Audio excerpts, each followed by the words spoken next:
Chapter 109. Soulmates picking himself up from the floor, Sonny staggered and found his way back to the fire burning under the improvised grill. Glancing at the motionless stone knight, he spat a bit more blood and groaned. As the appetizing aroma of roasting meat filled the air, the blood weave got busy repairing his body.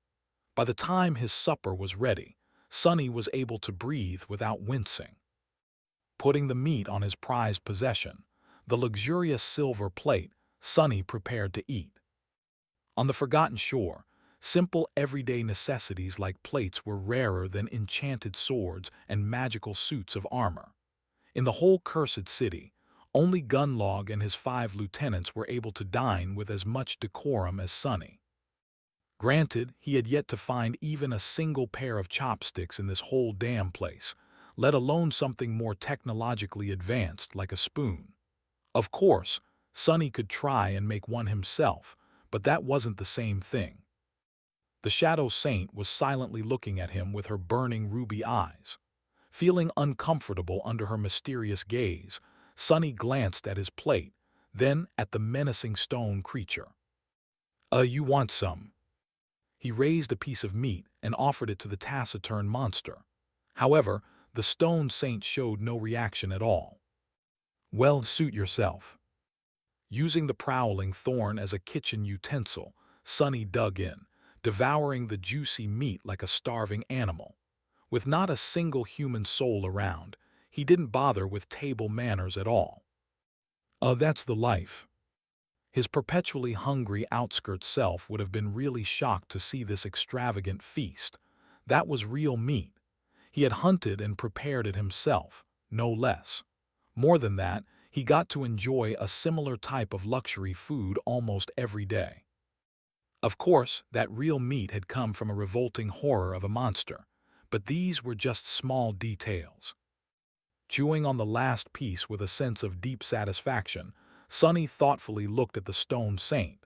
It was time to continue. Earlier, he wanted to see if there was a possible synergy between the different powers that his aspect possessed. Namely, if the enhancement provided by shadow control could be applied to shadows.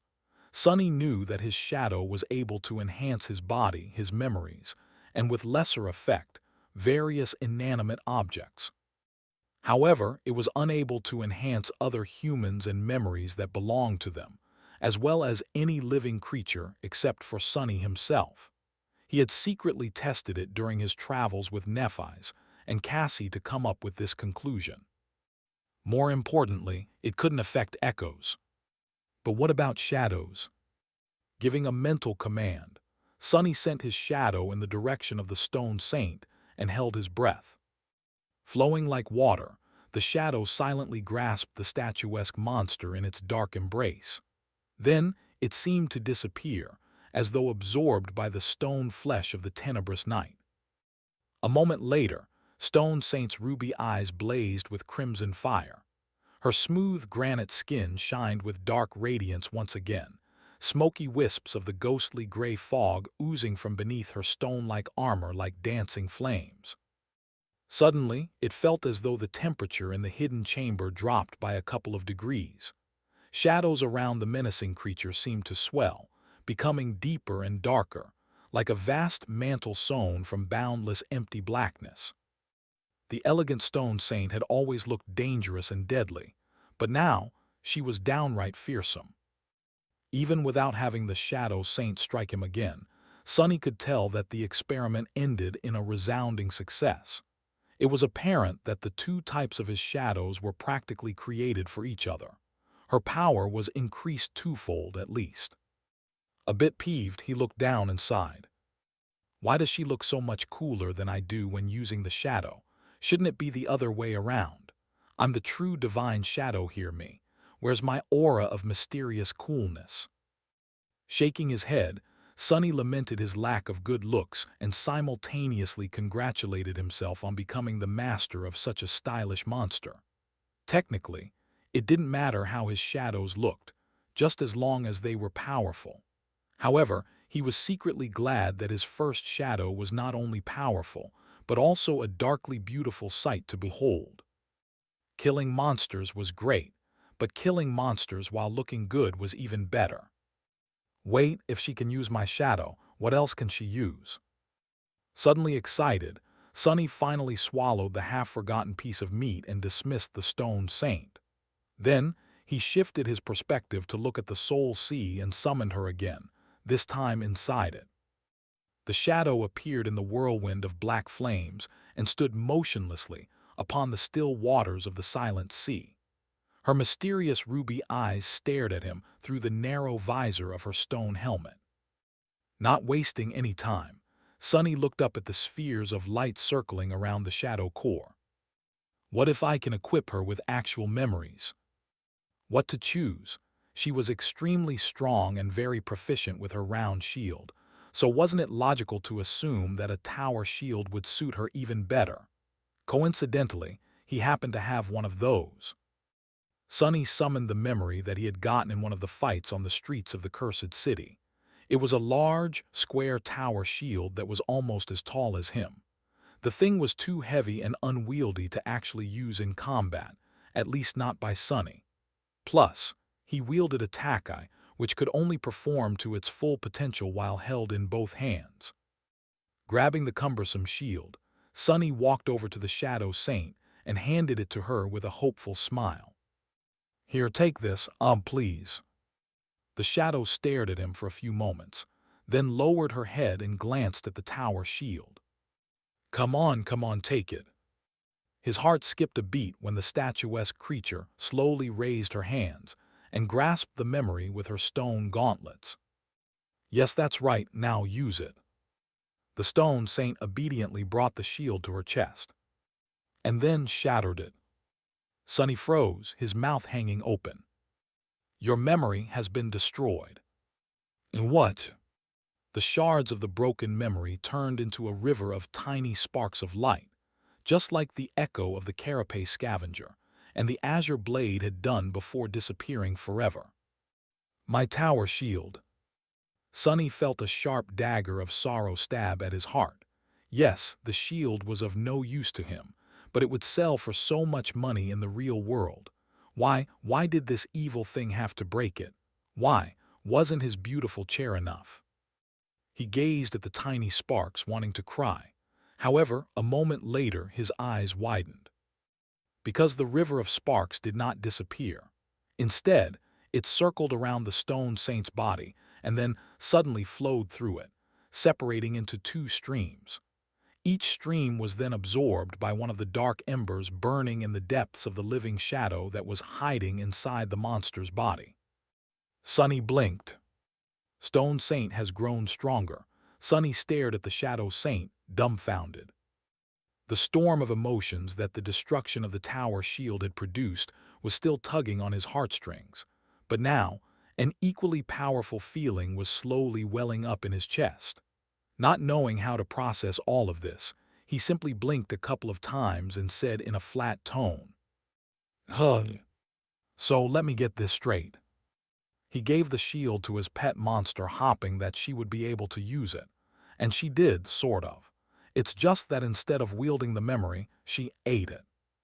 Sunny hesitated for a few moments, wondering if he had finally lost it. But no, the echo of the spell's voice was still resounding above the dark waters, whispering the same phrase over and over again. Stone Saint has grown stronger. With a heavy sigh, Sunny summoned the runes and found the description of the shadow. Down at the very bottom of it, the runes were slightly changed. Shadow fragments, 2/200. A wild gleam appeared in his eyes. 2 fragments. He had received the memory of the tower shield after slaying a particularly hardy wraith, who, despite its frightening appearance, had turned out to be merely an awakened monster. For killing it, Sunny himself had received 4 shadow fragments. But that was because his own shadow core was dormant, and as such, he always got double the reward in battles against creatures of the higher rank. 2 for each soul core that an awakened creature possessed.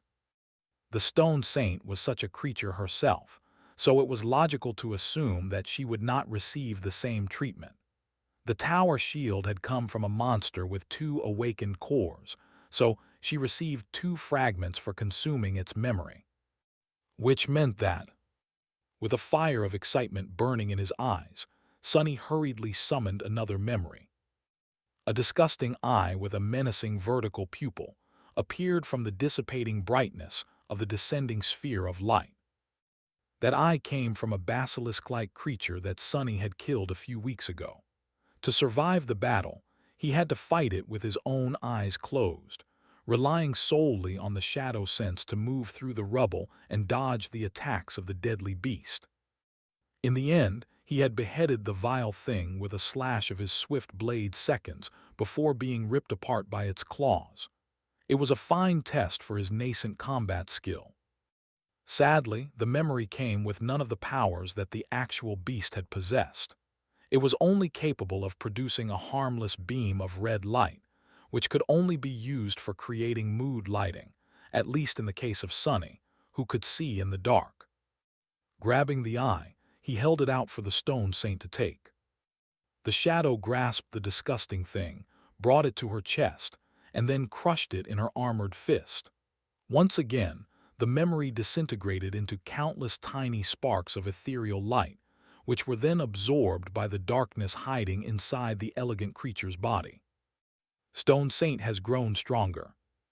Sonny grinned, then threw his head back and laughed. So that's how it was. The shadows fed on memories. They consumed them to receive power, just like he killed nightmare creatures to consume the remnants of their shadows. To make sure, he glanced at the runes again and saw exactly what he had expected to see. Shadow Fragments, 3/200. Tier 1 Awakened Memory, 1 fragment makes sense. Giddy with anticipation, Sonny summoned the next memory. A bulky suit of rusty plate armor appeared from the sphere of light and hovered in the air in front of him. This one he had received after burning the towering nest of monstrous, flesh-devouring termites to the ground. Creating a bonfire in the absolute darkness of the Forgotten Shores night was a dangerous endeavor, but he had hoped to receive hundreds of shadow fragments by eviscerating the whole swarm of these tiny gluttonous creatures. Judging by the amount of bones littering the ground around the nest, they were a real plague. Sadly, the entire colony had turned out to be a single demonic being, landing him only 6 fragments. He even had to retreat without collecting the soul shards from the smoldering remains of the hive, scared away by the approach of several fallen horrors that had been attracted by the bright flames. The memory was of little consolation, since his own puppeteer's shroud was superior to it in all regards. But now, finally, it could be of use. The Stone Saint devoured the armor just like she had devoured the other 2 memories. Once again, the spell announced that the shadow monster had grown stronger. The runes changed again. Shadow Fragments, 6/200. Every time the numbers changed, Sonny felt a deep sense of satisfaction. His menacing stone knight was becoming more fearsome with each second. He suspected that gambling addicts felt something similar in the throes of a rare winning streak. Caught in the moment, he grasped the next memory, but then stopped and stared at the small silver bell that lay silently in his hand. This one was the first memory he had ever received, barely holding onto life in the bitter cold and terror of the first nightmare. It was the weakest memory he had, but also the most meaningful. Sonny had killed one human to receive it and had used it to kill another. The silver bell was a reminder. With bleak eyes, he read the runes that shimmered in the lightless emptiness of his soul. A small memento of a long-lost home, which once brought its owner comfort and joy.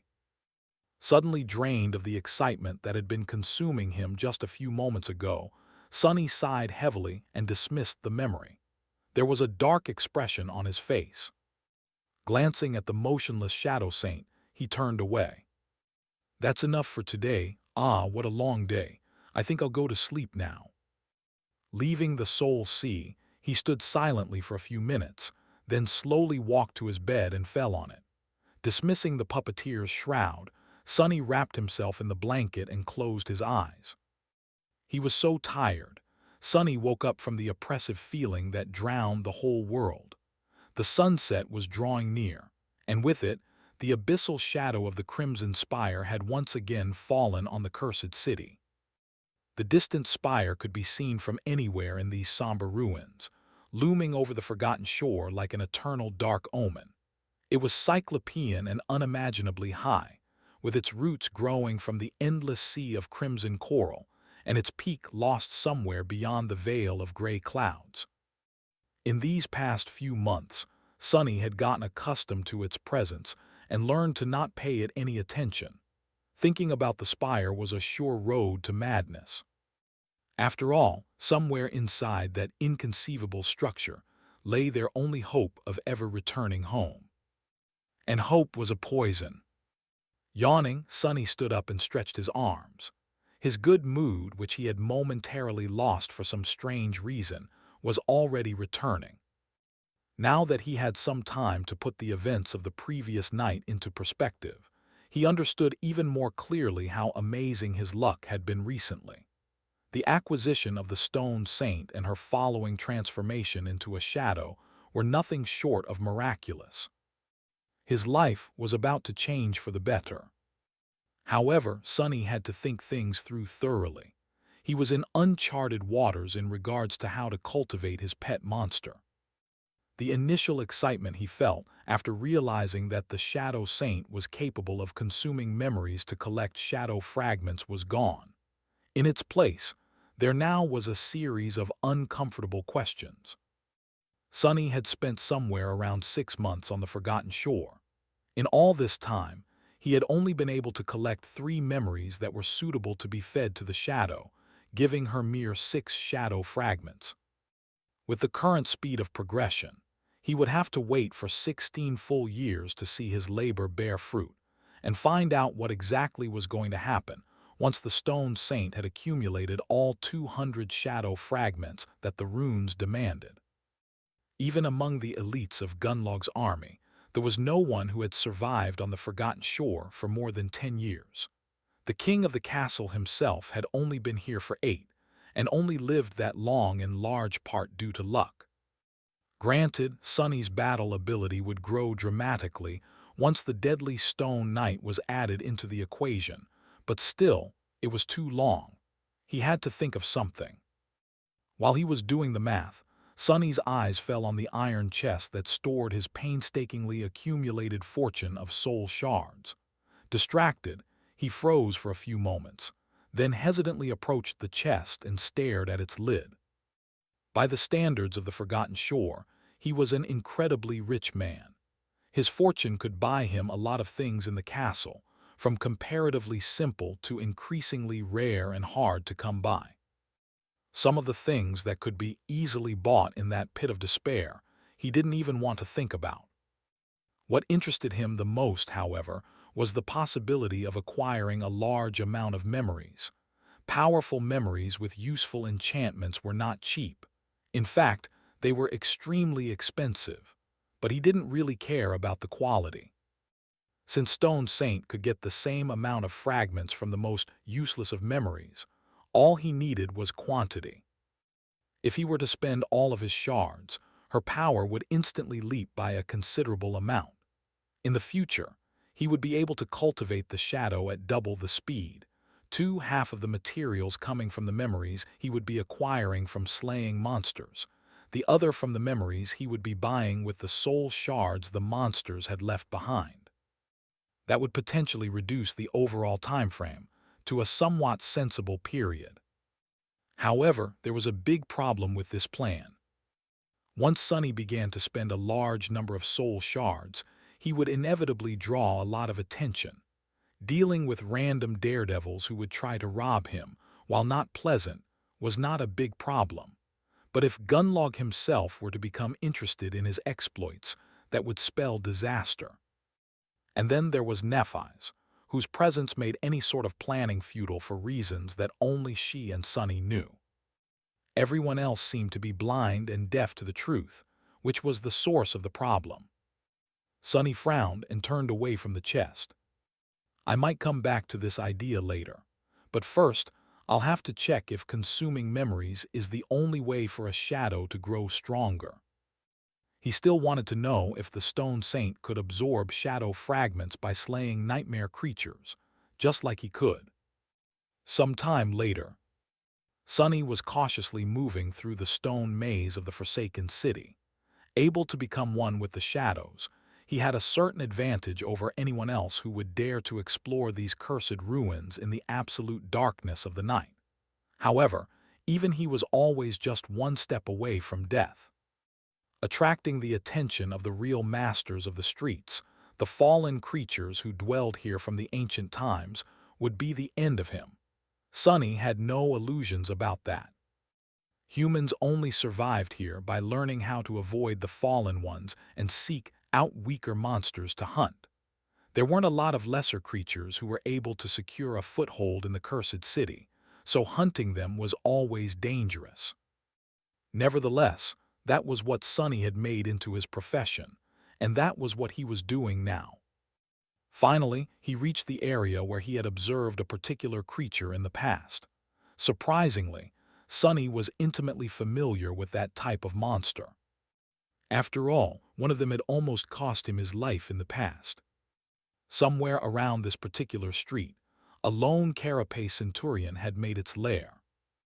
Climbing atop a tall stone column, Sunny stood motionlessly in the darkness and waited for his prey to appear. Time moved excruciatingly slowly, but a good hunter had to have a lot of patience.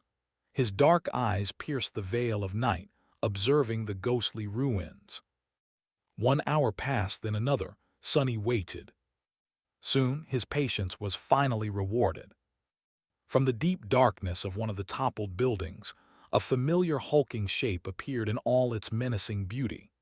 The carapace centurion stepped onto the cobblestones, his black carapace decorated with crimson patterns, 2 terrifying bone scythes scraping against the stone. Sunny smiled. The carapace centurion only had time to take a single step before 2 crimson flames suddenly ignited in the deep shadows that consumed the ruined street. Then a graceful stone knight stepped out of the darkness. Raising her shield, she rested the blade of her sword on its rim. Wisps of ghostly gray fog were seeping from under her armor, a strange dark radiance emanating from her skin. The darkness around seemed to move, as though wanting to embrace her like a dark mantle. The 2 monsters, one massive and savage, one small and steadfast, froze opposite each other. And then all hell broke loose. Just like in the battle against 2 fallen beasts, the stone saint attacked first. Striking her sword against the rim of the shield twice, she dashed forward without fear or hesitation. Of course, Sunny was not sure if shadows were even capable of feeling fear. The carapace centurion reacted swiftly and savagely, lunging at her in a furious onslaught of adamantine chitin and jagged blades. In front of this towering creature, Shadow Saint looked meager and slight. The 2 monsters collided in the middle of the street, a small shockwave spreading outward from the point of their impact. Dust and small pieces of gravel were sent flying through the air. Sunny watched the battle with vigilant eyes. He suspected that these 2 nightmare creatures were somewhat equal in terms of power. The centurion was much bigger and heavier, the impenetrable carapace making it an especially deadly adversary. All carapace creatures were unnaturally tough and strong. It also had the advantage of reach and mass. The Shadow Saint was equally as resilient due to her heavy armor and stone-like nature. Despite her small frame, the graceful knight possessed a stunning amount of strength. Sunny also had to keep reminding himself that she was not actually human, and as a being made of stone, weighed much more than a human would. The disadvantage of her size was bridged by battle awareness and skill, making the outcome of the fight unpredictable.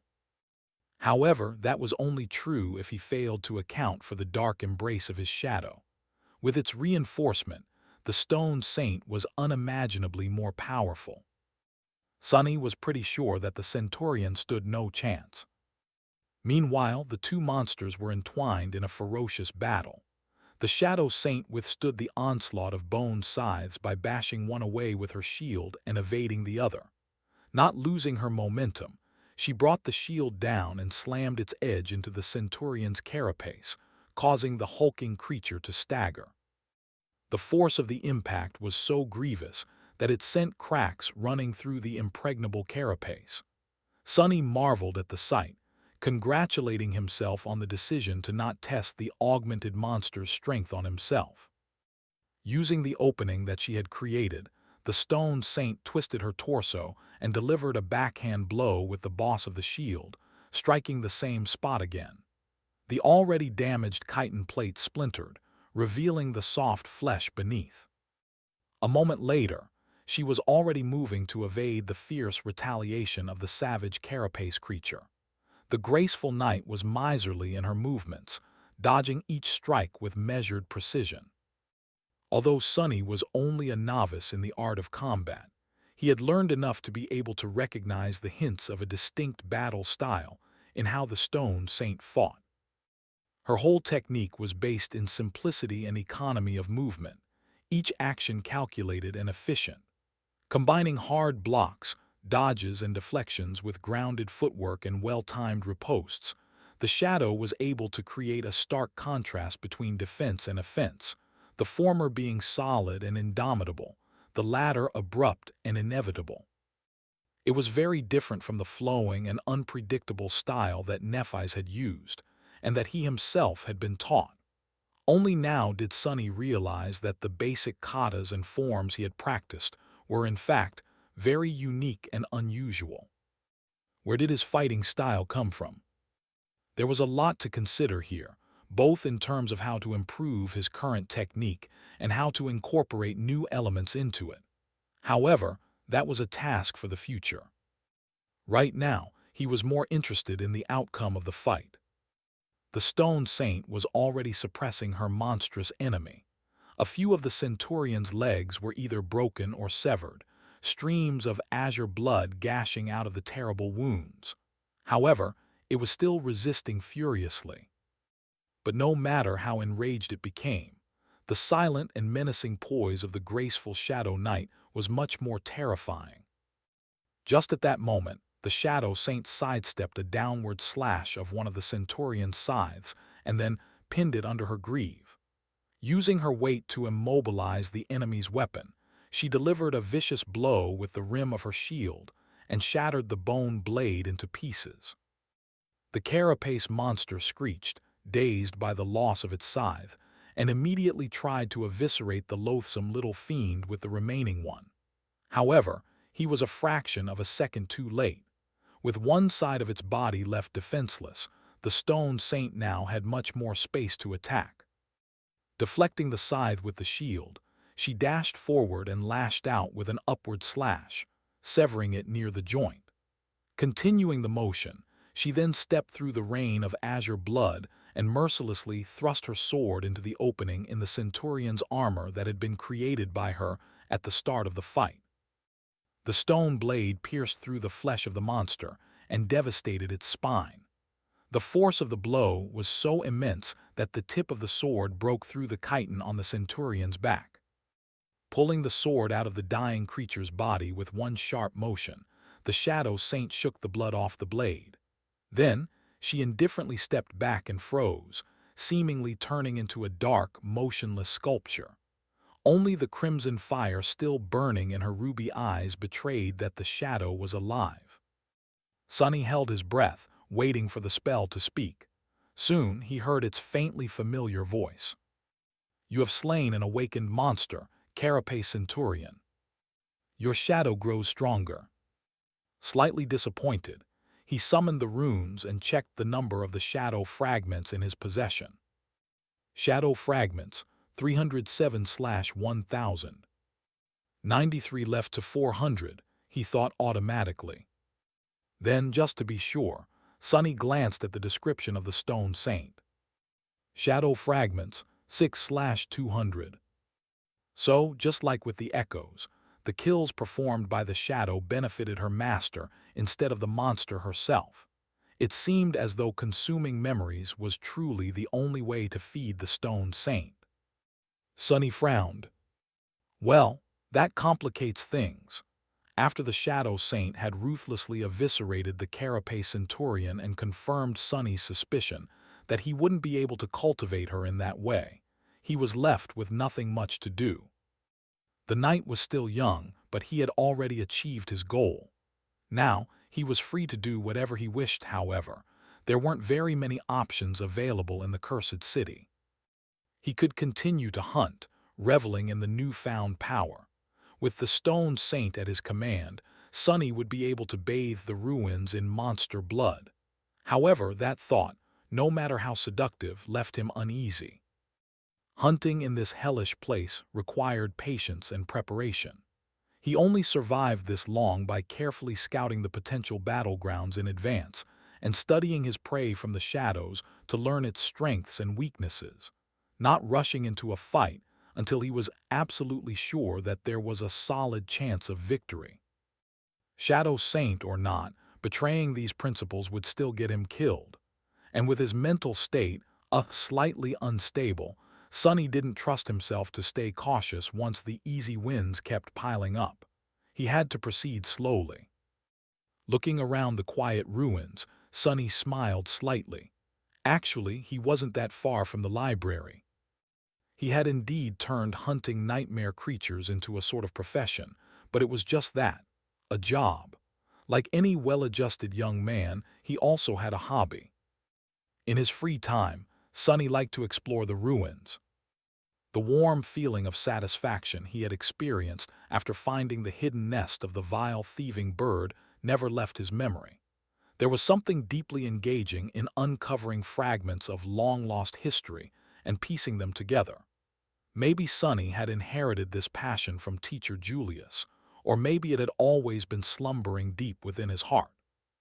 In any case, he enjoyed exploring the ancient city a great deal. It was full of all kinds of mysteries, both large and small. After thousands of years had passed, most traces of the past had been erased by the merciless flow of time. But by looking in the right places and exercising critical thinking, insight, and imagination, it was possible to piece together tiny shards of truth. Every time the seemingly disparate clues clicked into a coherent picture, Sonny felt a pleasant rush. Interestingly enough, it didn't matter whether that picture pertained to something important or completely useless. In fact, he enjoyed learning about the small details of the daily life that the inhabitants of the ancient city had once led much more than he enjoyed learning about the possible origins of the catastrophe that had befallen them, despite the fact that the latter was directly related to his own survival. For example, he was very curious to learn more about the young priestess whose private quarters he had made into his secret lair. The things she had left behind told him a lot about how the people of the city used to dress and think about the world, filling his imagination with colorful pictures of crowded streets and solemn cathedrals. But it was still not enough. His latest exploration project was the ruins of a grand library. Of course, none of the books and scrolls had survived the thousands of years in the cursed darkness. Luckily, the people who used to live in the city before its fall were very fond of stone engravings. He spent a lot of time studying the intact wall carvings, as well as fragments of surviving frescoes. One fresco, in particular, was especially grandiose and tantalizing, covering the entire floor of the library's main hall. Sadly, it was almost completely buried under rubble. Sonny had managed to clear some of it away, but most pieces of the collapsed roof were too heavy for him to lift. Maybe the Shadow Saint would have more luck. It was a suitable plan, but, for some reason, Sonny felt strangely reluctant to return to the exploration of the library on that particular night. What else can I do?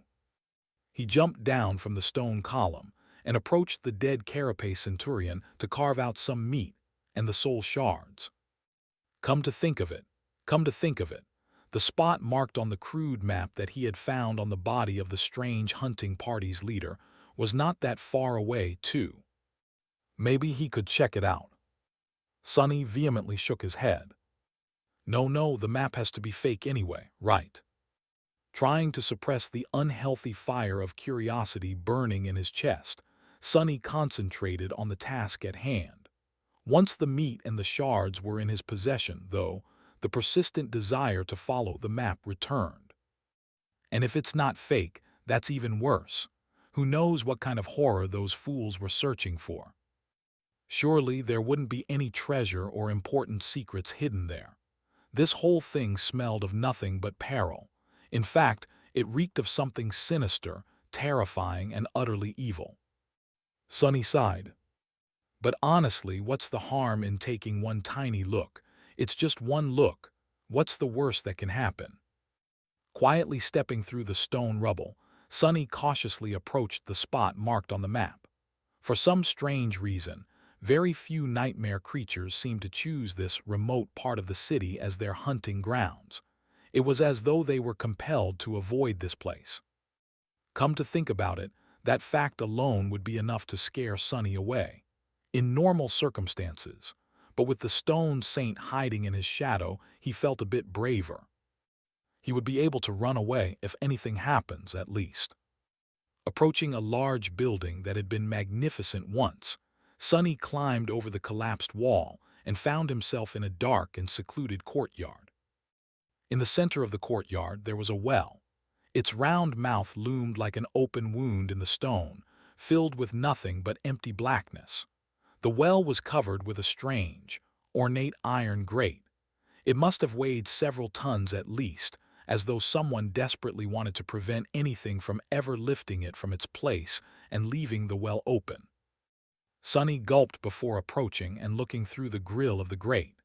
The silent well was so deep that he couldn't see its bottom. Maybe there wasn't one. Picking up a small stone, Sonny dropped it down. The black mouth of the well swallowed the stone, making it disappear. Many seconds passed, but there was no sound of the rock hitting anything. Sonny was almost ready to try again, but then the well spoke.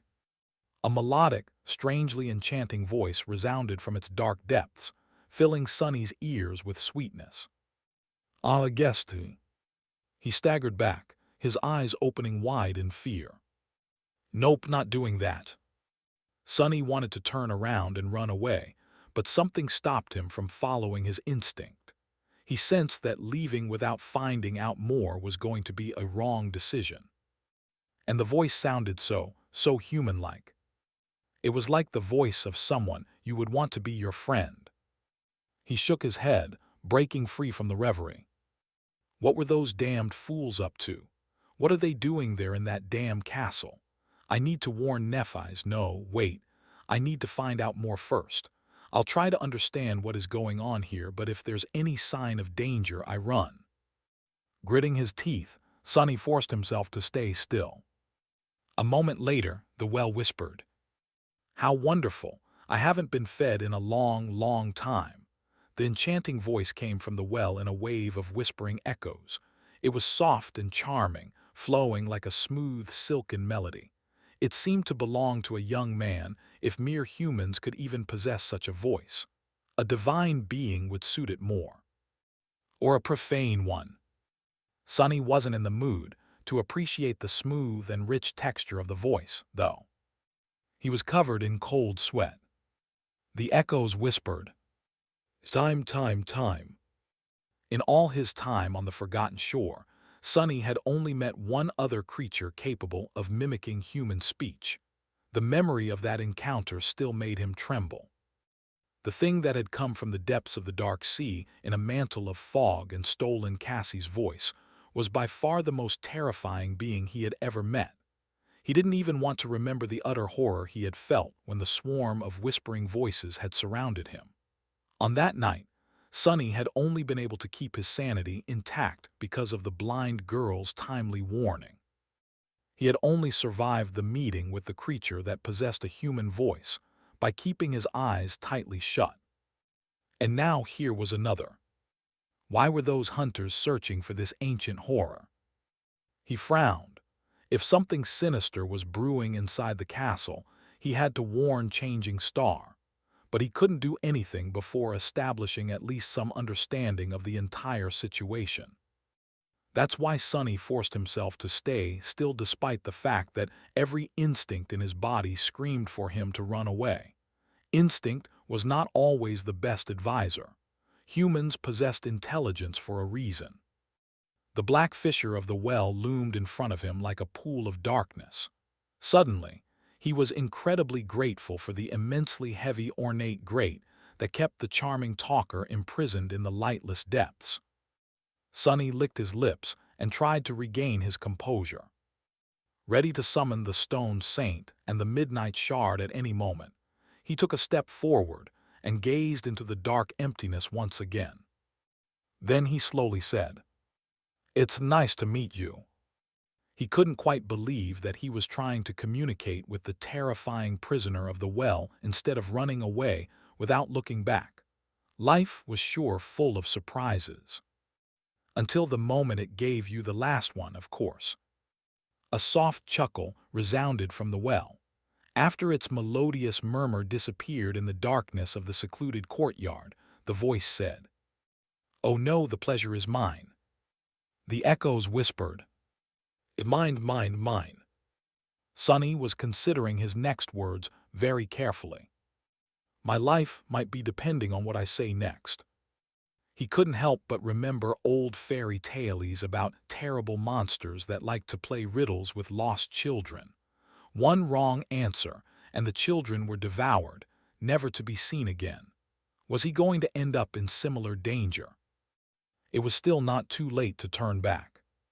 However, before he could ask his question or make the decision to retreat, the thing in the well spoke again. It said, "So, are you guys going to feed me or not? Not to offend anyone, but lately you've been very tardy. I have been sitting here by my lonesome for 3 days already. Or have you decided to try something new?" Sonny blinked. What? That wasn't exactly what he expected to hear from the mouth of an ancient evil. The thing sounded so human. He was almost tempted to believe that it actually was. That's how it gets you, fool. Sonny forced himself to remain vigilant. What did he know about how primordial evils were supposed to talk anyway? If it was able to steal the knowledge of human language from his head, it would surely be able to steal some other things too. While Sonny was trying to comprehend what was happening, a few seconds flew by. The voice waited for a bit, then returned. "Oh, I see. So we are going with starvation now. Well, I have to give you guys some credit. This is your best idea yet. Sadly, it won't work. Do you even know what type of diets we trainees have to follow to debut? I guess not. Actually, I have to thank you. This is a great opportunity to work on my BMI." The echoes whispered, "BMI, BMI, BMI. Wait, what?" Sonny stared into the well, dumbfounded. His eye twitched. Don't tell me. Don't tell me that there is really just some guy sitting on the bottom of that damn well." Feeling like the world suddenly stopped making any sense, he rubbed his temples, then asked in a strange tone, "Who are you?" The well fell silent. Sonny tried to remember what the charming voice had told him before. Something about not being fed in a long time. It surely sounded ominous and creepy in the moment, but if he looked at it a bit differently, if the group of hunters he lured to their deaths had been on its way to deliver food to a prisoner, then that would explain why the poor guy had to skip a few meals. But why would they keep someone imprisoned in this remote area of the ruins? Meanwhile, the voice spoke again. This time it sounded tense. "Wait, you're not. Oh gods." Sonny covered his face with his hand, realizing what was going to happen next. "Oh gods, it's not a human, heavens, I'm going to die. Those damn fools finally got me killed." From the perspective of a sleeper locked inside a well in the middle of the ruins, only two types of beings could come here to find him. Either his captors or nightmare creatures. Sonny revealed that he wasn't one of the captors by asking his last question, which left only one other possibility. The fact that he came to the well during the night, alone, and not using anything to light the way only made the conclusion easier to make. Wait, it speaks, oh gods. I've only ever heard of one other creature on the Forgotten Shore that can mimic human speech. No, no, no. Not like this. Damn, he really does have a nice voice.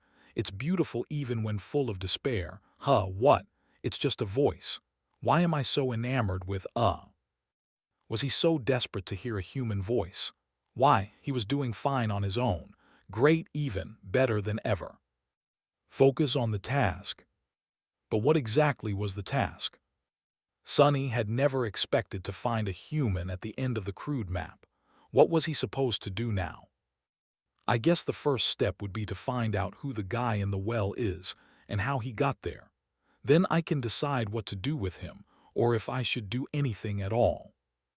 But there hid the problem. First, Sonny had to convince the young man in the well that he was actually a human, too. Sonny glanced at his shadow, feeling somewhat helpless. The shadow was bent over, holding its stomach. Its shoulders were shaking. Sonny could really understand how bad the situation looked from the perspective of the young man with a beautiful voice. The only thing that could be worse than approaching a terrifying dark well, while thinking that there's an ancient and utterly evil creature hiding inside, was to actually be locked inside that terrifying dark well, while thinking that some abominable thing was looking down on you from above. At least Sonny had a chance to escape if things were to turn really bad. The poor guy in the well literally had nowhere to run. Of course, there was still the possibility that all of this was just a cunning act performed by some incredibly horrifying monster. Sonny had to keep that in mind while exploring the other theory. So, if he is indeed a human, how do I make him believe that I'm not a monster? That wasn't a very simple task for Sonny. He had never been good at communicating with people in the first place, and 3 months of complete isolation did not make things any better. In fact, they had made everything worse. Now, even Sonny sometimes felt uncomfortable when talking to himself. What would Cassie say? He cleared his throat. Are you a human? I am too. I'm a human too. We are both humans. Great job, idiot. After that abhorrent attempt, Sonny wouldn't be even surprised to find out that he was not, in fact, a human. Who talks like that? The young man in the well grew silent. Then he silently said, Yeah, it's definitely all over for me. Oh well, I had a good run, I guess. Sonny sighed heavily. Stop panicking, you idiot. I really am a human. The owner of the charming voice laughed. Please forgive me if I don't believe you. He was using respectful honorifics as though recognizing Sonny as an elder, which was logical given that he believed him to be an eldritch horror. An eldritch horror would technically count as an elder, all things considered. Sonny groaned inwardly. Why are you using honorifics? I bet I'm younger than you. The young man, imprisoned in the well, hesitated. Wait, you really are human. Sonny smiled with excitement, feeling that he was making progress. Yes, I really am. The voice returned a dozen seconds later.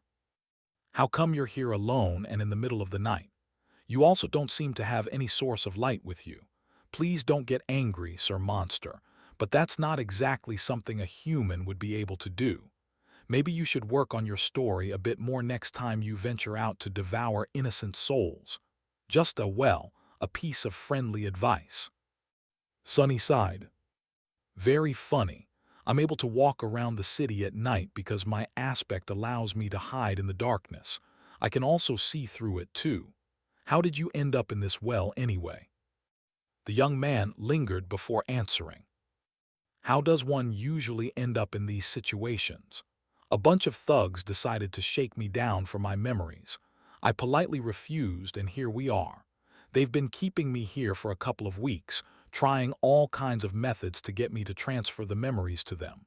But I must say, their attempts were very clumsy. In terms of knowing how to terrorize people, these fellows are not even anywhere near the laziest of Sassings. Sonny didn't know what a Sassing was, so he just assumed that it was some kind of a horribly malevolent nightmare creature. The rest of the story was somewhat easy to believe. Of course, It would take a very special kind of fool to choose the ruins of all places to keep a prisoner, but thugs were not known for their intelligence. Plus, their plan seemed to have worked pretty well right, until the moment they had the misfortune of stumbling onto Sonny. Well, now he knew what this whole thing was about, just some tiresome human business. How disappointing.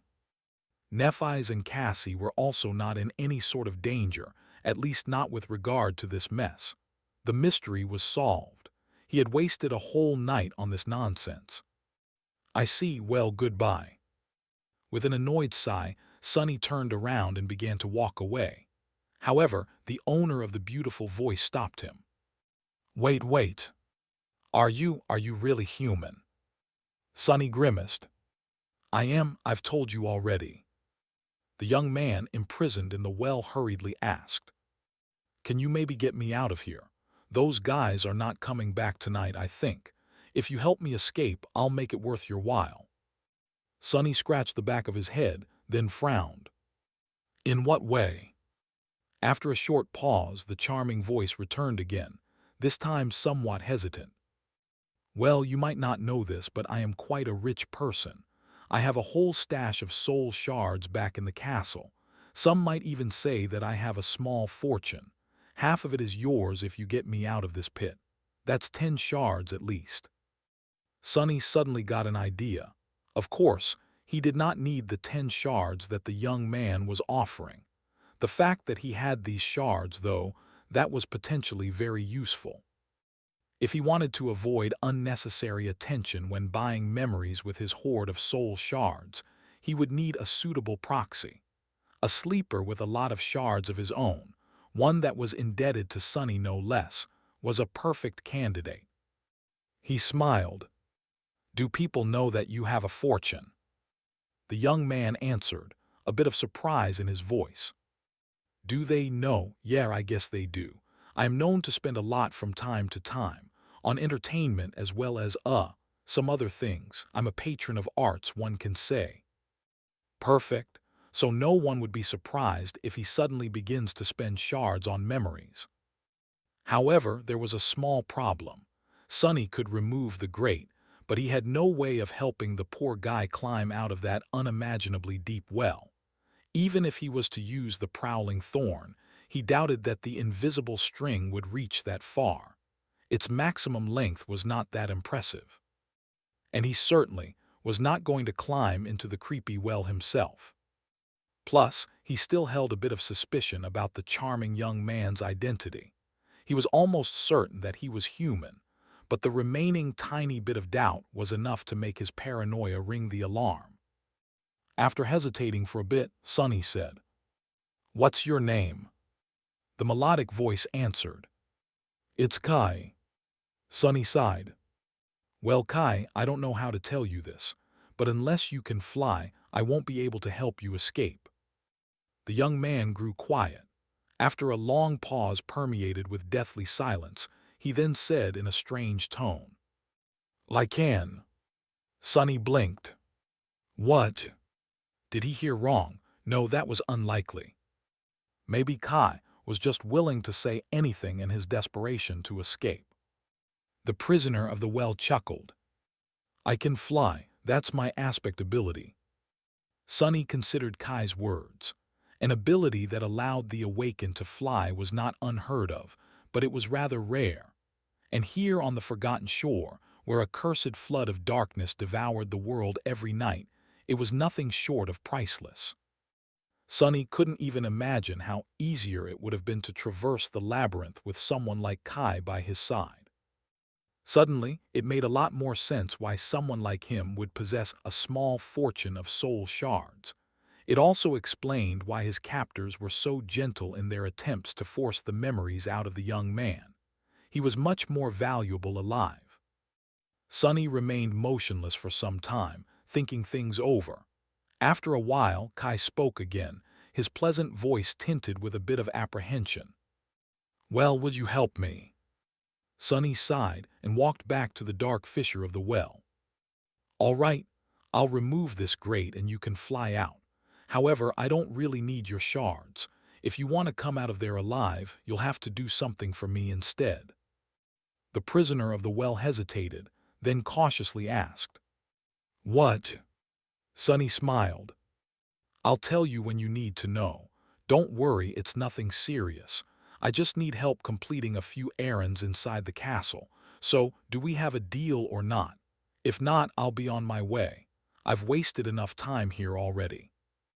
Kai didn't have to think about it too long. Soon, his voice resounded from the darkness once again. "We have a deal." It sounded strangely relaxed, as though the young man had become resigned to fate. Sonny slightly frowned and said, "Great. One more thing. If you break our agreement and simply fly away, I will find and kill you. This is not a threat, just facts. Do you understand?" Kai lingered for a bit before answering, "Yeah, no problem." Sonny gazed into the black cavern of the well and hesitated. He was more or less sure that Kai was human, but had to be prepared to act immediately in case he was not. Following his silent command, the stone saint came out of the shadows and kneeled near the well, grasping the grate with her hands.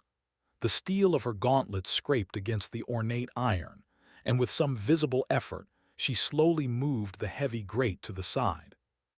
Sonny shivered as he listened to the wrenching sound of iron grinding against stone. The midnight shard appeared in his hands, and he lowered himself into a combat stance with grim resolve. Whatever came out of the well, he was ready to face it. A few seconds passed, each feeling like an eternity. Sonny was tensely staring into the circle of pure darkness in front of him, waiting to see if he was right to trust the prisoner of the well or not. Then several more seconds passed. And then a few more. Nothing happened. "Ugh." Sonny tilted his head, then asked with some irritation, "Aren't you going to come up?" After a bit of a delay, the charming voice resounded from the darkness once more. "You see, I just thought of something." Sonny sighed and lowered his sword a little. "What is it?" Kai was silent for some time, then answered with a bit of wariness. It's just that this grate is so heavy that it wouldn't even budge when I tried to move it. It took all 6 of my captors to put it in place, actually, and they were all big, strong men. So." He hesitated. "I know that we have already established that we are both human, and it's not that I doubt your honesty, but would you mind explaining to me how is it that you were able to remove it all by yourself?" The honorifics were back. Sonny cursed under his breath. This guy was even more paranoid than him. He was unwilling to reveal his hidden ace to Kai, but the cautious prisoner left him with no other choice. Glancing at the shadow saint with a dark expression, Sonny said, "That thing is too heavy for me too, but I was lucky enough to get a very strong echo." Kai seemed to suddenly become very curious. "Oh, that is indeed lucky. Very few people in the castle have an echo. I think I know every one of them by name." After a short pause, he added, "By the way, what is your name?" Sonny rolled his eyes and said through gritted teeth, "My name is Sunless." This conversation was entering dangerous waters. Depending on what Kai was going to say next, Sonny might be forced to climb into the well after all. Not to save the young man with a beautiful voice, but to silence him forever. Meanwhile, Kai suddenly laughed. "Sunless, that name does not sound like something only a soul-devouring demon would be called at all. Zero chance of that, right?" After saying that, he laughed again, this time with a hint of desperation in his voice. However, even then Kai's laugh was very pleasant to the ear. More pleasant than his charming voice, even, but Sonny was in no mood to appreciate its melodious sound. "Got it." Sonny rubbed his temples. Why didn't anyone ever trust him? He was such an honest young man. The most honest young man in the world, really. Annoyed, he said in a flat tone, "Very funny. Now, come out of that well before I change my mind." Eventually, Kai stopped laughing and said, "There's no one in the castle with that name, At least no one with an echo under their command. Do you maybe live in the outer settlement? Oh, come on. Feeling the pressure of the flaw growing in his mind, Sonny closed his eyes and answered truthfully. No. Kai cleared his throat.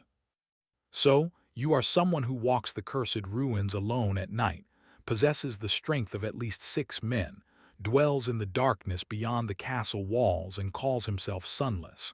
Did I miss anything? Sonny grimaced. Not really. For a few moments there was silence. Then the prisoner of the well said with a voice full of dark humor, "Would you climb out of this well to meet a creature like that?"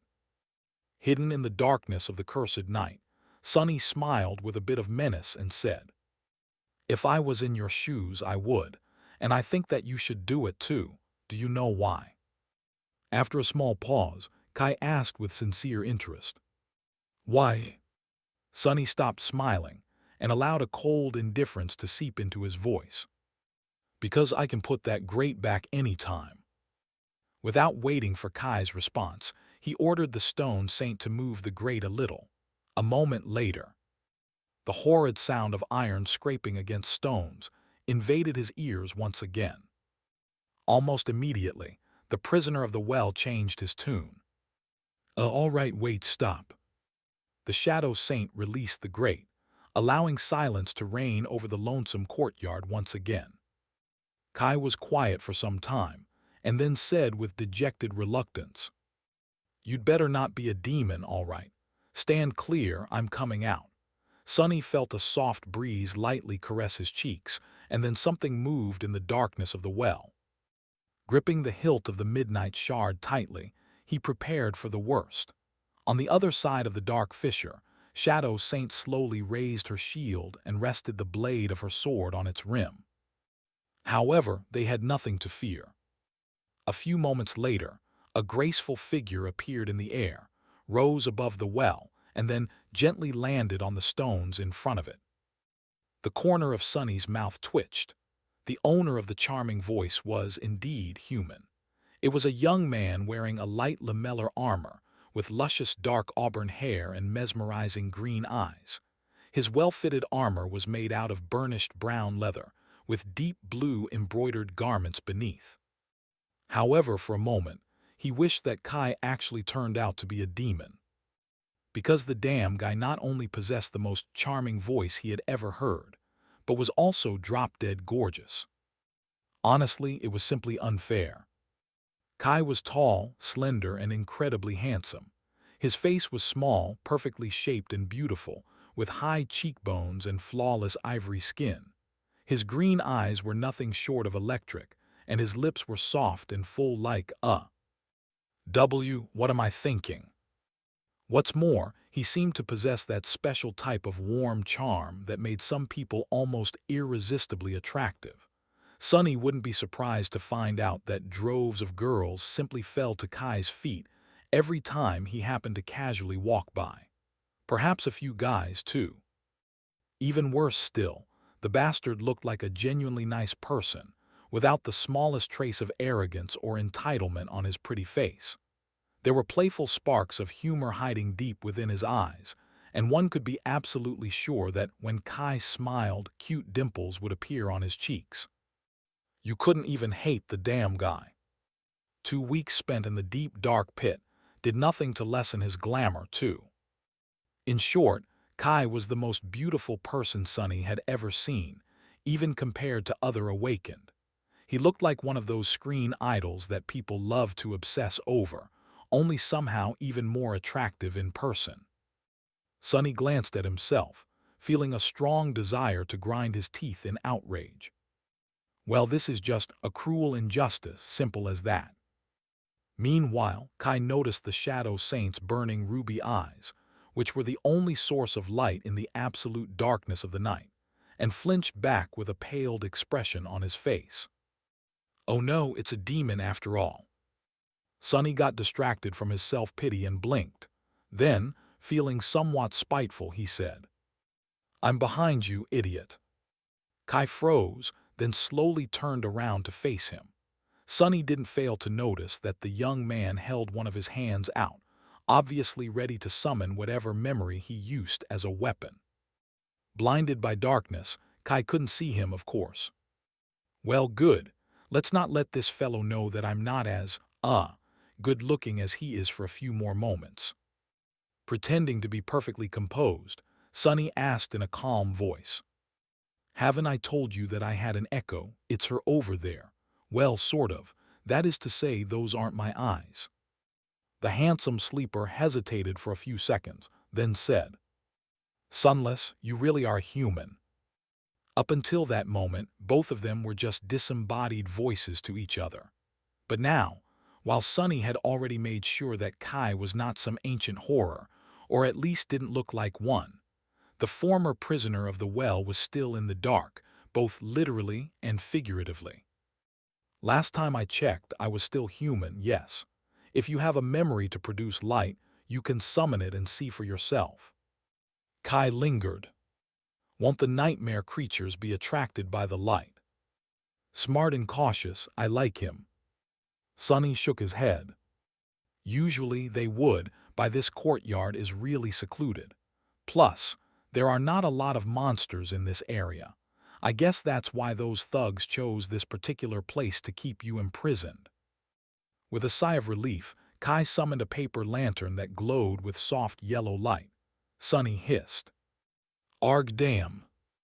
Relying on shadow sense to keep track of the young man's movements, he raised a hand and covered his eyes. Accustomed to the darkness, they weren't ready for such a sudden appearance of light. Of course, Sonny knew that this would happen. He allowed himself to be momentarily blinded to give Kai some sense of safety and better convince him of his human nature. Oh, sorry. The beautiful young man lowered the lantern a little and looked up, trying to finally lay eyes on his mysterious liberator. Then, with a bit of surprise, he slightly lowered his head and looked down. Great, that is not humiliating at all. Kai stared at Sonny for a few seconds and, after realizing that he was indeed a human, offered him a dazzling smile. His smile was as charming as the rest of him. Even the cute dimples that Sonny had imagined would inevitably appear on his cheeks were, indeed, there in all their glory. It was nothing short of obnoxious. Well, what a surprise. I was almost certain that you will turn out to be a terrible monster. But you aren't. You really are a human and such a cutie too. Sonny coughed. Why did he just call me a cutie? How dare he? Thanks. What is happening? Meanwhile, Kai frowned. But Sunless. What? The beautiful sleeper blinked a couple of times. Can I ask something? If you really don't live in the castle or in the outer settlement, then where do you live? Sonny shrugged. Are there many options left? I live in the city. Kai hesitated for a bit, but then, suddenly, a light of realization ignited in his mesmerizing green eyes. Oh, I think I've heard of you. Aren't you that crazy kid that lives alone in the ruins? Sonny stared at him with murder in his eyes. Why does everyone keep calling me kid? Why does everyone keep calling me crazy? I'm not crazy. With a deep sigh, he answered. Indeed, that's me. You can call me Sonny, by the way. Once you get to know me better, you'll realize that I am not, in fact, that crazy. Kai looked at him with doubt. Noticing that, Sonny grinned. He decided to tease the obnoxiously gorgeous young man a little. Of course, with the limitations of his flaw, that was going to require a bit of finesse. Putting too much enthusiasm in his voice, Sonny said, And I don't actually live alone. I have plenty of creatures to keep me company. You might even call them my friends. There's a talking rock that sometimes tells me to do stuff. There's also my shadow. It has a lot of interesting opinions. He stared at Kai with a sincere smile. When the young man's handsome face became a little pale, Sonny laughed. Gee, relax, man. I'm just joking around with you. Then he looked down at the shadow and added in a dark, angry tone. They're not really my friends. I actually can't stand that rock, and the shadow and I barely talk these days. Perhaps joking around with Kai was a bit cruel, but Sunny was really annoyed by how ridiculously good-looking the other sleeper was. Plus, he had not talked to another human in such a long time that his already lacking communication skills had become truly rusty. Since they were going to visit the castle soon, Sunny had to prepare himself for the inevitable moment when he would be forced to talk to strangers. Stretching his flaw to its limits was a good practice. He wouldn't want for something like that accident to happen again. The unpleasant memory soured Sunny's mood. Meanwhile, Kai was staring at him with a very strange expression on his face. Sunny cleared his throat. That was a part of the joke, by the way." The handsome young man continued to stare, his face full of doubt. "Did I go too hard on this poor guy? He must have been scared out of his wits already. He's probably in an utter panic now. Who wouldn't be a bit apprehensive about meeting a madman? Yeah, maybe it wasn't as funny as I thought." Kai cautiously shook his head. "It's not that. I just feel like I have to inform you about something." Sunny raised an eyebrow. "Yeah, about what?" Kai hesitated, then said in a very calming tone, "It's about my flaw. I can actually tell when someone is lying to me. So, when you said that there's a rock that tells you what to do, I knew that it was true right away." Sunny glared at the beautiful young man with an incredulous expression. Internally, he didn't know whether to laugh or to cry. "Flaw? How is that a flaw? That's a damn superpower, you despicable bastard." Why was that Kai so lucky? He had the charming voice, the tall stature, the perfect face. Even his flaw was a damn blessing. Coincidentally, it was also a perfect counter to the better half of Sunny's tricks. If Kai had not informed him about this strange flaw of his, Sunny would have gotten himself into really big trouble pretty soon. Luckily, the beautiful young man happened to be a very honest guy. "What an angel!" While Sunny was seething in outrage, Kai said in a gentle tone, "So, Sunny, what exactly does that rock ask you to do? Do you maybe want to tell me?" Sunny sighed. "I'll have to be really careful and watch what I say around this guy." "Well, you're no fun at all. The talking rock is actually a memory capable of repeating words. I use it as an alarm occasionally, so it mainly tells me to wake up. As for that stuff I told about my shadow being opinionated, that's also true. But you already know, I suppose. My shadow has a bit of personality due to its function within my aspect." Kai thought about it, then smiled. "Oh, I see, so it was really a joke. Very crafty. Sorry to ruin it with my flaw." Sunny scowled. "Don't you patronize me." Then he stopped, thought about something, and said angrily, "Wait, if you can tell when someone is lying, then why did I have to spend half an hour convincing you to get out of that well?" Kai blinked a couple of times, looking innocent and hurt. "Well, how do I know if my flaw works on nightmare creatures? I've never had a conversation with one before. A person can never be too careful when making deals with ancient horrors, you know." Sunny covered his face with a hand. "Yeah, I know." Kai looked at him with concern. Sunny, are you all right? This is those cursed strings of fate screwing with me again. What are the odds of meeting a person whose flaw is almost the exact opposite of mine? And why is he so goddamn stunning? Is that supposed to be the opposite of how I look, huh? Huh. I am anyway, let's get down to business." Kai sighed. "Of course, a promise is a promise. I will help you do whatever it is you want to do in the castle. Shall we go together?" Sunny shook his head. "Not yet. I'll have to stop by a place first. Do you know the big ruined cathedral to the south of here?" The other sleeper thought for a bit, then nodded. "I think I do. I fly over that part of the city often and it's hard to miss. Are you taking me there?" Good question. On one hand, Sunny didn't want anyone to know where he lived. On the other hand, he didn't trust Kai enough to simply let him return to the castle and wait there. but moving through the city with a source of light was not something he was prepared to do either. Was there a compromise? I can't take you anywhere with that lantern of yours. I survive by hiding in the darkness, remember, so you can go on and fly to the cathedral on your own. Wait for me on the roof. Kai looked south, remembering the location of the ruined temple, and nodded. All right. Sunny raised a hand, stopping the young man from flying away.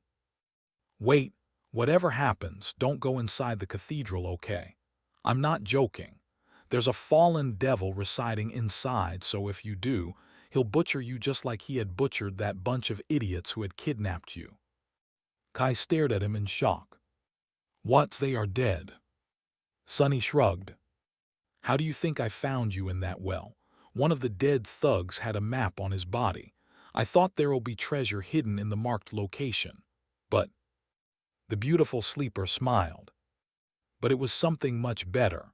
Aw, thank you for the compliment. I'll be careful not to enter the cathedral, rest assured. Sunny stared at the smiling Kai for some time, then shrugged in exasperation. Sure, off you go then. And remember, if you break our agreement, I will. Find and kill me, yeah. Don't worry, Sunny, I never break a promise. With these words, Kai raised his head and looked up. A soft gust of wind touched Sunny's skin, and in the next moment the charming sleeper suddenly soared above the ground, quickly disappearing into the sky. Soon, only a tiny dot of his paper lantern could be seen, moving south through the black skies like a lonely star. Suddenly, Sunny trembled. A cold feeling of dread grasped his heart like an iron grip. Following the dot of light with his eyes, he whispered. There was a lonely star burning in the black skies, and under its light the castle was suddenly consumed by fire, with rivers of blood flowing down its halls. He stood for a while in the darkness, motionless. If Sunny didn't know better, he would have thought that this part of Cassie's prophecy talked about Kai. But he did know better. He had known the truth of that prophecy for some time now. Lowering his head, Sunny licked his lips and asked the voiceless shadow in a raspy voice. Is it already starting? Like always, the shadow did not answer. What a stupid question. Of course not. It had started a long time ago. Right at the moment when the three of them had entered the ruined city, it took Sunny some time to find his way back to the cathedral. With the approach of the dawn, the nightmare creatures that hunted at night grew restless. He had to be especially careful as he lurked through the narrow streets, keeping to the darkest patches of shadow. Even though there was no moon or stars in the lightless night of the Forgotten Shore, many of the monsters here had their own ways of perceiving shapes moving through the darkness. Their ability to see in the dark was somewhat offset by Sunny's Child of Shadows attribute, which allowed him to become indistinguishable from any shadow that he dove in. However, he still had to be cautious. In this cursed place, nothing was ever certain except for danger, death, and terror. Some time later, he climbed the familiar pillars of the cathedral and appeared on its vast roof. Walking on the wide ridge separating two slanting expanses of ancient tiles, he approached Kai, who was standing nervously some distance away. The beautiful young man was grasping a long bow made of horn in his hands, staring into the darkness with a tense expression on his pale face. Sunny stopped a few steps away from him and looked at that bow for a long time. There's not much time left. To avoid getting an arrow between his eyes, Sunny decided to announce his arrival with a gentle greeting. Hey Kai, I'm here. The archer turned around with a startled expression and raised a hand, as though trying to summon his lantern. However, he thought better of it, afraid to attract unwanted attention. Instead, Kai gulped and whispered, Lower your voice. What if that fallen devil hears us? Sunny blinked. Oh right, he's a very careful person. Which was a great personality trait to have as far as he was concerned. The more paranoid, the better. Smiling inwardly, he said. Relax, he won't. Kai stared at him with doubt, then asked, Are you sure? Sonny gave him a nod. Yes. He was prepared to explain the reason behind this confidence. But, surprisingly, Kai immediately believed him and calmed down. Right, he knows when people are lying to him, which means that he also knows when they're telling the truth. And since I can only tell the truth, he can pretty much believe everything I say without the need to ask unnecessary questions. Come to think of it, that flaw of his was actually very convenient. Meanwhile, Kai cautiously looked around and asked, "So, what are we going to do here?" Sonny gestured at the group of shattered tiles not too far away from them and answered in a calm tone. "I'm going to climb into that hole and retrieve something from the temple. You just wait here until I return." Kai's eyes widened. "Are you crazy? What about the devil? What about that bastard?" Sonny couldn't help but fantasize about slaughtering the damn creature for a few seconds. "The day will come." Returning to the present situation, he said, "What about him? I told you I'm good at hiding. As long as I know who I'm dealing with, they won't be able to notice me unless I want them to." He had learned that first part of the sentence the hard way. Actually, it was the bastard who taught him that even concealment of shadows had its limits. That's how Sonny ended up with his insides on his outside and in possession of this vital piece of information. Some lessons you only needed to receive once to remember them forever. Kai was looking at him with a strange expression again. Sonny frowned. "What?" The beautiful young man shook his head. No, it's just that it's an awesome ability. I wish I had an ability like that, to be honest." Sonny glared at him and uttered through gritted teeth. "Says the guy who can fly. Why would you want to hide your perfectly symmetrical face anyway? Tired of being ogled by love-stricken supermodels?" Kai sighed. "Something like that. How did you know?" Sonny opened his mouth, then closed it again. "Anyway, wait for me here. I won't be long." Throwing a glance at the charming sleeper, he shook his head and walked over to the hole hidden behind several broken tiles. Soon, he was back in his secret lair. Looking around with a bit of apprehension, Sonny sighed and removed the rucksack fashioned from the skin of a monster from his back. Then, he unloaded the strips of Carapace Centurion's meat on the silver plate and walked over to the iron chest. To be honest, he really didn't want to go anywhere near the castle.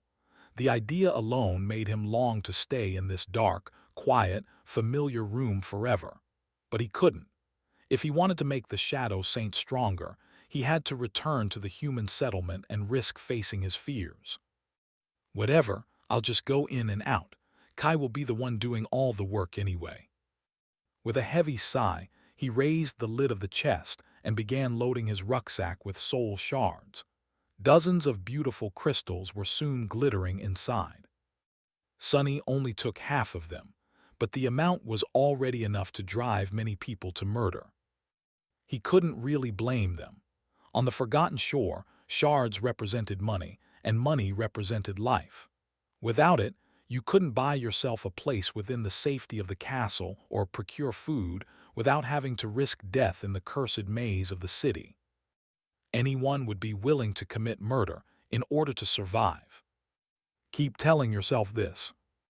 With an angry grimace, Sonny shut the rucksack tightly, made sure that no light seeped through its seams, and turned around. Glancing at his peaceful hidden lair one last time, he shut his eyes for a moment, and then walked away without looking back.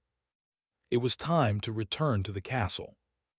And all the terrible memories he had left there before running away, washed in the ghostly light of the nascent dawn, Sonny and Kai were walking through the ruins of the cursed city. The night was slowly crawling away. Its retreat made one of them feel safer, while the other one grew uneasy without the familiar veil of darkness hiding him from the world. I have almost forgotten how mournful this place looks when the sun is up. Somewhere in the distance, the waves of the dark sea were halting their eternal assault on the stone walls of the ancient city. These walls had withstood thousands of years of wear and abuse, without allowing even a single drop of black water to seep through. Sunny suspected that they would stand unbroken for 1,000 years more. Suddenly uncomfortable, he turned his head west and found the distant silhouette of the Crimson Spire.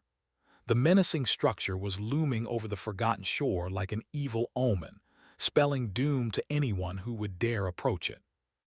Maybe not. Sunny had chosen a complicated and meandering route to reach the castle. Kai, who was less familiar with the cursed city, simply followed behind. The charming young man was alert and collected, his bow ready to send arrows flying at any moment. They had to circle around many areas where especially terrifying creatures were known to dwell and hunt, making slow progress. Still, it was better to be safe than sorry. At some point, Sunny raised his hand, gesturing for his companion to stop. He peered into the distance with a deep frown on his face. Kai glanced at him and whispered, "What is it?" Sunny brought a finger to his lips before answering. "SHH, listen." Soon they heard an eerie sound that resembled stifled, heart-wrenching weeping. It was as though there was a crying woman in the fog ahead of them, slowly drawing closer. Her trembling sobs made both sleepers shiver. Kai looked at him and asked without much confidence, "What are the chances that it's actually a human girl?" Sunny gave him a crooked smile. "Low." Without needing to discuss it, they hid behind a large pile of rubble and waited. Pressing himself against the cold stones, Sunny sent his shadow to climb the building and observe the surrounding streets. Kai saw the shadow off with a bewildered look, blinked a couple of times but didn't say anything. A minute or two later, Sunny glanced at him and asked, "Where are your arrows?" The charming young man hesitated, then said, "I usually carry a quiver with a few dozen arrows that were specially crafted for me by one of the best blacksmiths in the castle. But the gentlemen who put me in that well, may they rest in peace, weren't kind enough to let me bring it." Sunny gave him an amused look.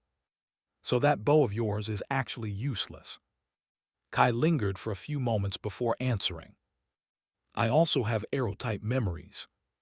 "How many?" The elegant archer lowered his gaze in embarrassment. "Two, will that be enough?" Sunny was silent for a bit, and then answered in a flat tone, "No, I don't think that will be enough." Out there in the fog, his shadow was looking at the creature that had been producing the heart-wrenching weeping. It was not a human girl. A massive, four-legged beast was walking through the morning mist. Its flesh was rotten and emaciated, hanging from the bones like a tattered coat. Sunny could clearly see the white arcs of its ribs through the holes in the rotting hide, the unnatural darkness hiding behind them, and the powerful jaws of the partially bared dog-like skull that were full of terrifying teeth. One didn't have to be a genius to understand that the horrid creature was one of the fallen masters of the ruined city. As he was looking, the beast opened its maw and produced another long, human-like sob, then stopped and listened, as though waiting for an answer. When nothing happened, it lowered its head and slowly continued on its way. Luckily, although their hiding spot was somewhat close, it wasn't actually on its path. If nothing changed, the fallen would walk past without even noticing them. They just had to wait.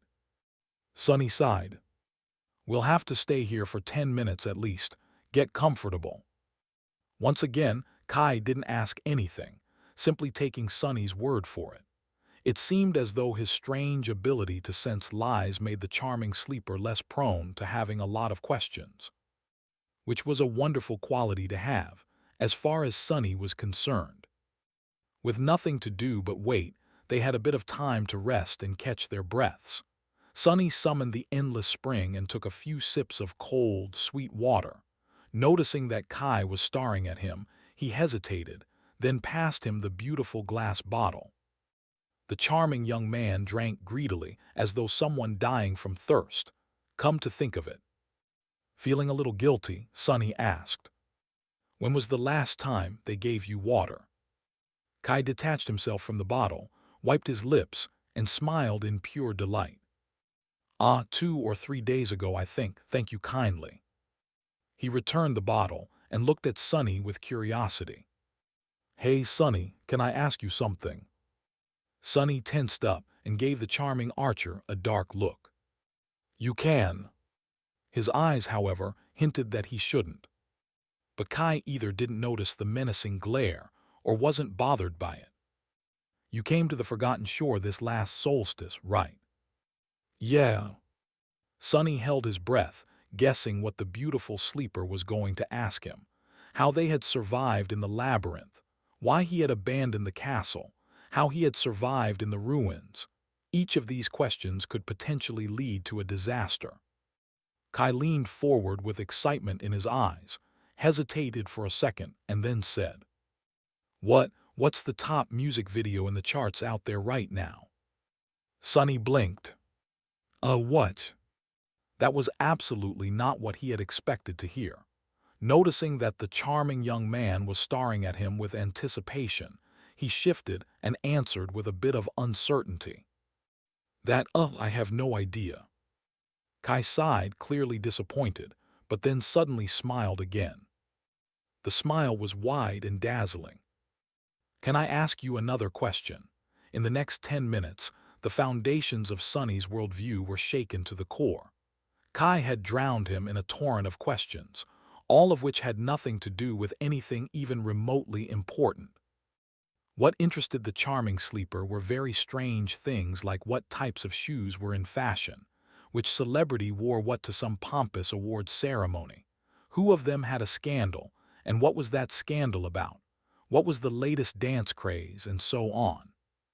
He was endlessly curious about that type of stupid crap, and absolutely indifferent about all of Sonny's dark secrets. It was almost insulting. What's worse, Sonny felt like a complete fool because he couldn't provide even a single answer. What did he know about fashion and high culture? Nothing. After a while, Kai's enthusiasm had waned. Looking at Sonny with a comically disheartened face, he sighed and gently asked one last question. "Sonny, tell me honestly, were you a hikikomori in the real world as well?" Sonny blinked. "What is this fool talking about?" A what?" Kai cleared his throat and offered him an apologetic smile. A recluse, a shut-in, someone who lives under a rock." Sonny stared at the gorgeous young man, feeling like the world completely stopped making any sense ever since they had met. "What are you talking about? Why would I live under a rock? You would freeze to death. I lived in a cargo container once, but it had 4 walls and a roof at least." Kai sighed one more time and turned away. "I see. Well, sorry to bother you. It's just that I've been stuck in this place for about 2.5 years now, and life here is so monotone." His beautiful profile was radiating melancholy and sadness, as though Kai was lamenting something serious, as opposed to utter rubbish. 2.5 years. That dimwit survived here for 2.5 years. Sonny was surprised to hear that. Kai seemed like a nice guy, but not exactly someone well-suited for the ruthless nightmare of the Forgotten Shore. Perhaps he had underestimated the charming sleeper, or perhaps there was another, much simpler reason. Sonny frowned. There was a group of people who tended to live here the longest. Suddenly suspicious, he asked in a cold tone, "Are you a part of Gunlog's gang?" Kai looked at him with surprise. Then he chortled. "Gods, no. If there's one thing I absolutely despise, it's bullies like him. I would rather die than become one of Gunlog's minions. Plus, the man has no style. That armor of his is the most hideous thing I have ever seen." However, after saying that, he suddenly grew quiet and added after a few seconds in a dejected voice, "But I do accept jobs from his lieutenants from time to time. That is the reason why he tolerates my existence, so I don't really have a choice." Sonny hesitated for a bit, but then decided that he believed the other sleeper. He really didn't look like one of Gunlog's thugs.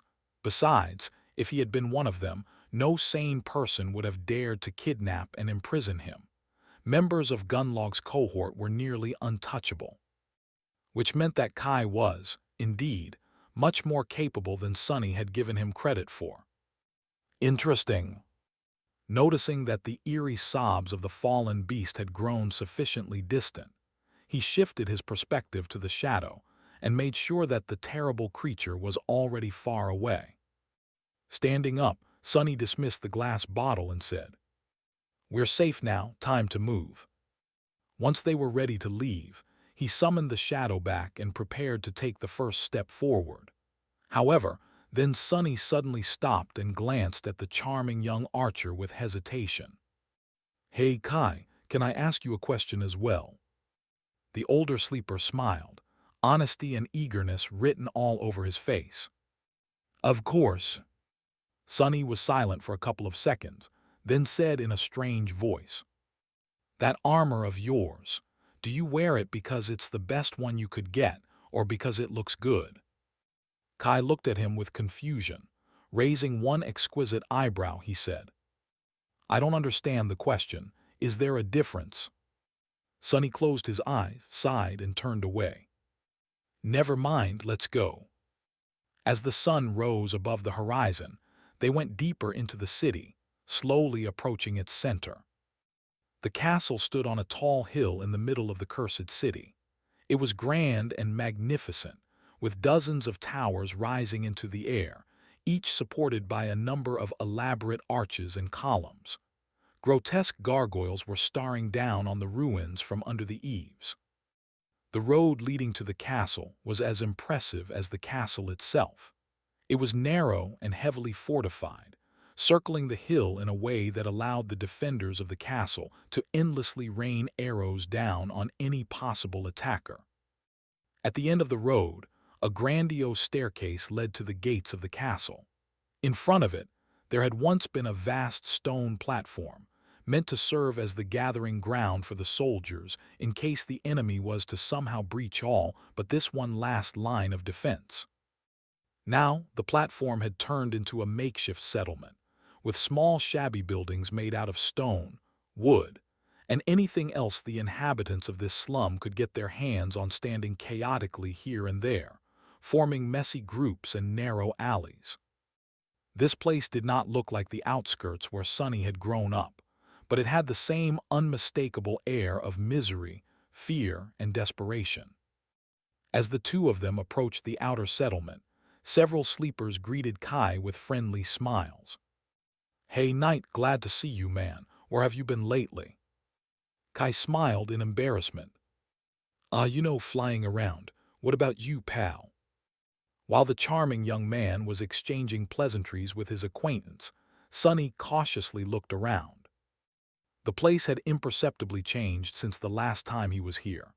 The settlement itself seemed to be almost the same, with just a few buildings slightly changing shapes.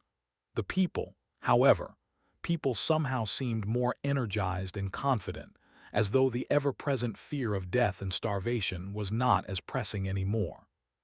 However, there was a strange sense of tension in the air. "I guess she was busy in these 3 months, too." Finally managing to end the conversation, Kai turned to him and smiled apologetically. "Sorry about that." Sunny frowned. "Why are they calling you Knight?" The charming young man stared at him, then cleared his throat and said with a bit of strangeness in his voice, "Oh, you really don't know? Well, it's a nickname of sorts. Nightingale, that's how I am known around these parts." What a stupid nickname, Sunny thought, and decided to get things done as quickly as possible. He couldn't wait to leave this depressing place. "All right, since we're here, time to make good on your promise." Kai gave him a nod. "Sure, what do you need me to do?" Sunny looked around, making sure that no one could hear them, and said, "It's simple. Go into the castle and find out about who is selling memories and what the price is. Then come back and report to me." His companion blinked a couple of times, clearly surprised, then shrugged. "No problem, but it's going to take a while. If you want the best information possible, of course." Sunny grimaced. "Do as you see fit. I'll be waiting for you in that alley over there." Kai looked at him one last time, smiled and walked away. Feeling nervous and tense, Sonny walked over to a secluded alley and rested his back against the wall. He tried to become as small and unnoticeable as possible. Being here was making his skin crawl. Maybe his decision to come back was a mistake, after all. Maybe he should simply turn around and walk away. However, he didn't. Deep down inside, he knew that he had to take this opportunity to gather as many memories as possible, so that his shadow could become stronger as fast as possible. Perhaps he would never get this opportunity again. Time slowly passed. An hour went by, then another. Kai was certainly taking his sweet time gathering the information Sonny had asked from him. However, nothing bad had happened, yet. Sonny was almost starting to believe that he was nervous for nothing. But then, of course, the thing he dreaded the most became a reality. A calm, painfully familiar voice suddenly resounded from somewhere behind him. "Hi, Sonny." He froze, feeling like a beast caught in a trap, and then slowly turned around. A strange, complicated expression appeared on his face. Forcing out a smile, Sonny licked his suddenly dry lips and said, "Hey, Neff, long time no see." Nephi's changed a lot since the last time Sonny had seen her. Outwardly, she looked almost the same, tall, firm, and strangely distant, as though existing slightly apart from the rest of the world. She was still wearing the Starlight Legion armor, which accentuated the graceful lines of her slender, lithe body. Only now, there was also a white cloak draped over her shoulders, close in color to the pristine metal of the elegant plate armor. Changing Star's silver hair was much longer now, almost reaching her shoulders. Without the short tomboyish cut, she looked strangely mature and feminine, making Sonny's heart beat a little faster. Her calm gray eyes were as striking as ever. The true changes, however, hid much deeper. Perhaps only a person who knew her as well as Sonny did could notice them, or perhaps it was precisely because he had come to know her so well that the veil of detached indifference shrouding her true self cracked, revealing the deeper feelings beneath. Nephi's seemed to be much more alive now, much more present. Her eyes shined with resolve and determination, radiating an almost infectious feeling of temperate confidence. This was her power, the power of conviction. Sonny shivered under that gaze. Neph was the person he longed to see the most, and at the same time, hoped to never see again. She was the true reason why he had to leave the castle. Stirred awake by this fated meeting, a torrent of memories rose to the surface of his mind. If only he had known at the time. Well, it would not have changed anything, really. 4 months ago, on the night that they had ventured into the cursed sea on a boat made of demons' bones, Sonny was shivering in the wind. After an eternity spent in the cold embrace of darkness, the endless night of their escape was finally drawing its last breaths. He shifted and turned to the east, where a ghostly line of pale lilac appeared over the horizon. Trembling, he licked his lips and said in a raspy voice, Cassie, it's morning." After he uttered these words, the last remnant of strength that had kept Sonny going disappeared, and he slumped on the stones, his chest rising heavily and then falling. A new dawn was ready to bathe the desolate hell of the forgotten shore in warm sunlight.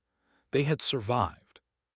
The 3 sleepers were perched on a giant stone hand that protruded from the black waves, as if held above the lightless abyss by a goddess. Sonny and Cassie were holding each other for warmth, while Nephi's was lying in the center of the stone palm, still unconscious. Visible through the gaps in the shattered armor, her ivory skin was pale and listless. "We did it." They had escaped the clutches of Soul Devourer, sailed through the cursed darkness, and even lived through a battle with the horrifying Dweller of the Depths, by some miracle. Sonny couldn't quite believe that they had actually managed to pull their daring escape off. From the moment he had learned about the enthrallment hex put onto their minds by the ancient fiend, he felt that the chances of ever saving themselves from the gluttonous evil tree were more than slim. perhaps because it had taken away his most dangerous and tested weapon, his mind. And yet somehow they had succeeded.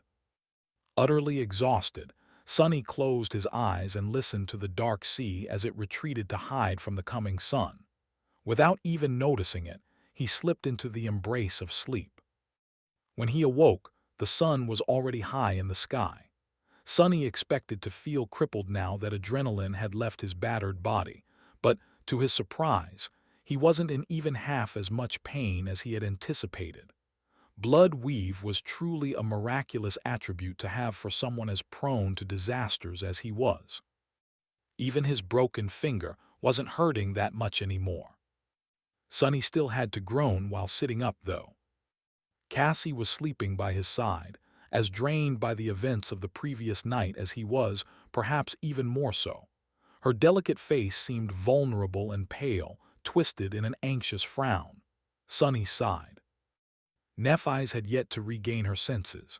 At some time while he slept, the blind girl had used her cloak to cover Changing Star, helping her to preserve some warmth.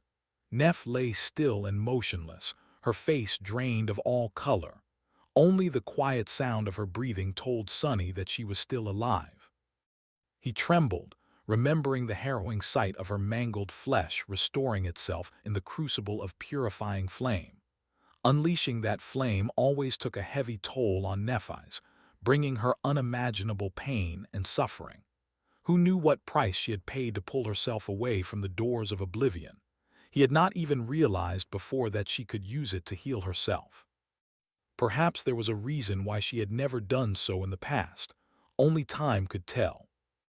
It's time to assess the situation. Turning away from Changing Star, Sonny looked around, trying to discern their current circumstances. His heart was heavy.